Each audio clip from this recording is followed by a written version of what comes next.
What is good, beautiful people? Welcome back to another video of the series of how to build a cheap drift car. So I know at the beginning of the series I was talking about how I want this car to be just a practice car and I don't need more than 160 horsepower. But after 5 events, I finally realized that I want more power, baby.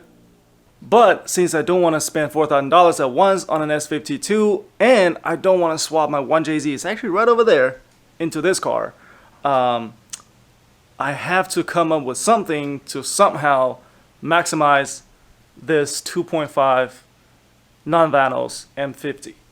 So I probably just have to build it up. But before you agree or disagree with this idea, I already know I'm going to end up spending way more than $4,000 to achieve something like 220, 230 wheel horsepower. Is that a good investment? I don't know. But is it good for the channel? Probably so. Just kidding. I don't really want to do anything just for the channel. I've been wanting to build a high rev, high comp M50. Non-vanos. So I think this will be a perfect opportunity for me to just build it up. Like, I think the 230 wheel horsepower will be the goal. With cams, high comp head gasket, standalone, bigger injector, I can probably achieve that number. But power-wise for now on this car, I have only swapped the old corroded ECU with a chipped DME. There's a different version actually, but I guess it's a late 1992 DME rather than an early version because they look completely different, but they work the same. And a lightweight flywheel. That's about it. Oh, and the full exhaust. Now, I don't know how much power I've gained from that. Probably nothing, with like 20 foot-pounds lost. But today I'm gonna take everything up a notch. I bet you can't guess what it is. Huh? It's in the title? Who put it there? Well, there you have it. So this is the eBay equal length header, and that's what we're going to install today. Let's get it. Well, this is the eBay equal length header that I got a long time ago. Link is going to be in the description below, but make sure to finish watching this video before you want to buy it, because as far as I know, this thing could be trash, you know? It's from eBay. And yeah, let's open it up and see what's what.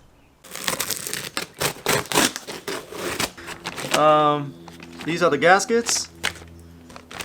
Pretty thick, just how I like it.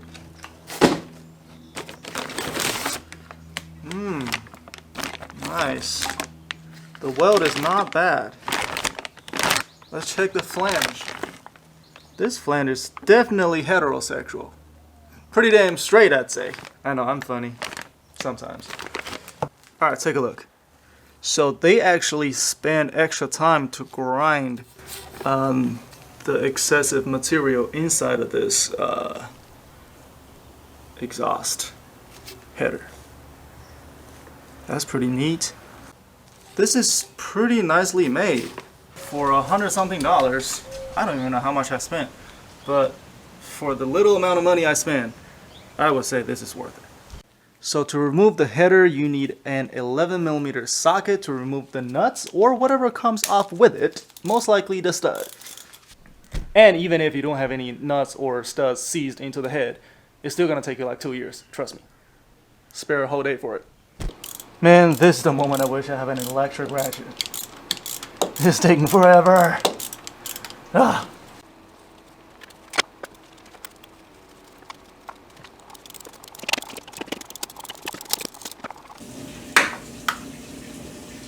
See what I'm talking about? The whole stud will come off with it. 2 hours later.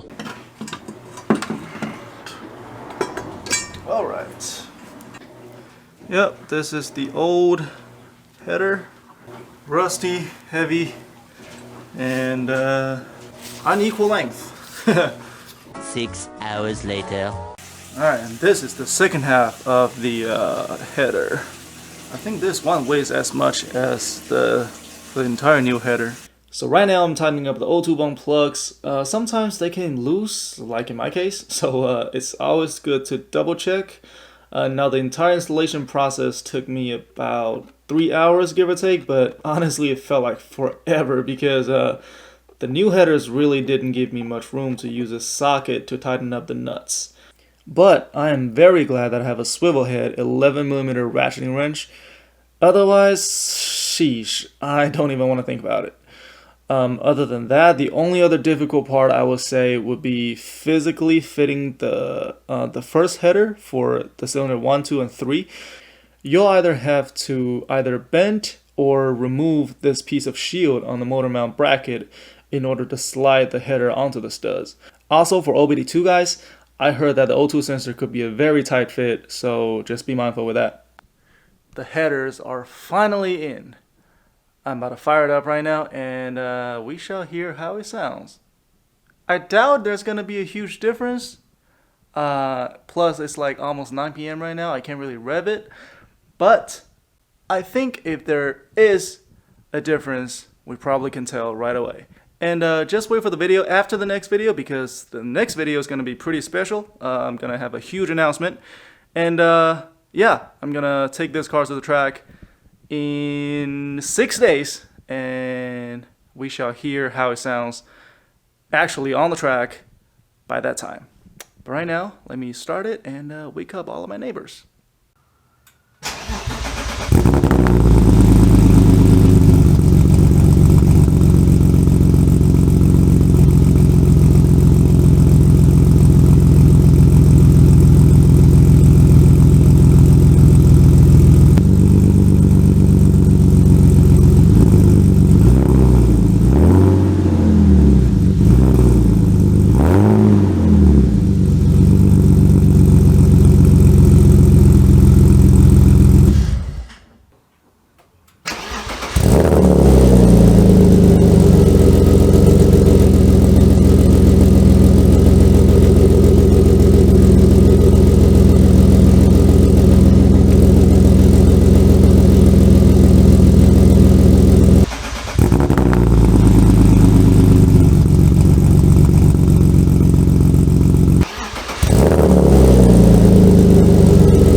Alright y'all, as I anticipated, it doesn't really sound too differently.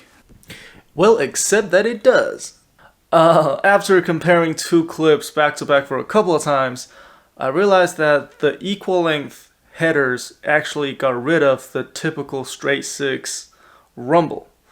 If you roll back and listen to the old clip, you would hear the brum brum brum brum brum brum, that a little bit, and the equal length header doesn't really have it. I personally prefer the equal length headers. Exhaust note is more smooth in a way, but let me know what you think. Comment below, because I know for sure somebody would prefer the rumble over the smooth exhaust note. Anyways, that's it for today's video. Thank you so much for watching. Like, comment, subscribe, and I'll see you guys in the next video. Peace.